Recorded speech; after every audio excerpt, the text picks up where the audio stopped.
জীবনটা একটা রাস্তা, যত চলবেন তত চালাতে পারবেন, আর যত বুঝবেন তত বুঝতে পারবেন, আর যত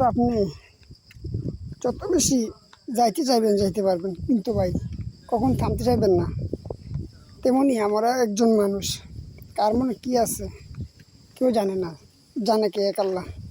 2 নম্বর কথা হচ্ছে ভাই, আপনি যদি অনেক পরিশ্রম বা মেধাবী হন, তাহলে আপনার জীবনে সততা আসবে। আর সততার 1 নম্বর কারণ বা মূল হয়েছে কি জানেন? আল্লাহ তাআলা আপনাকে পাঠাইছে একটি না একটি কারণে পাঠাইছে।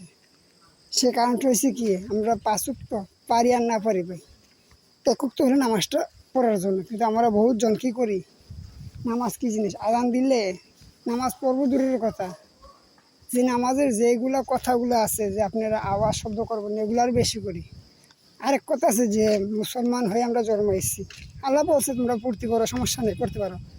তাই যে আপনারা হিন্দুর সাথে মিলে মুসলমান ধর্মটাকে নষ্ট করতেছেন মুসলমান হয়ে, সেটা তো আল্লাহ বলেন না। এটা আপনার যে গুনাহ করার জায়গায় ওটা পাপ করতেছেন ভাই, আমরা তো বুঝি না, অনেক গুনাহ জানি না না জানি না করতেছি। আল্লাহ মাফ করবে না? করবে, চাইলে করবে।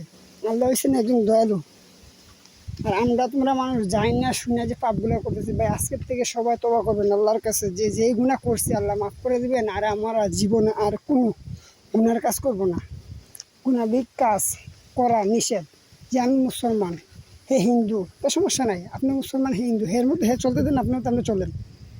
আপনি হের কাছে যাবেন না, হের কাছে গিয়ে হের মাথা বাড়ি দেওয়া দরকার নেই, এর মধ্যে হেরে চলতে দেন। হের তো একটা ধর্ম, আমার যেরকম আল্লাহ ধর্ম দিয়েছে হেরও একটা ধর্ম দিয়ে দিয়েছে। কেউ ওর ধর্মকে নষ্ট করবেন না, যার যার হিসাব কি আল্লাহর কাছে দিতে হবে।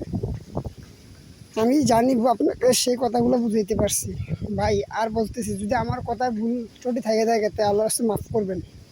আমি কোনো নামি দামি ইউটিউবার বা নামি দামি কোনো সেলিব্রিটি না, আমি একটা সাধারণ গ্রামের ছেলে। এটা আমার গ্রামের রবার্ট বাগান, এটাতে ভিডিও করতেছি।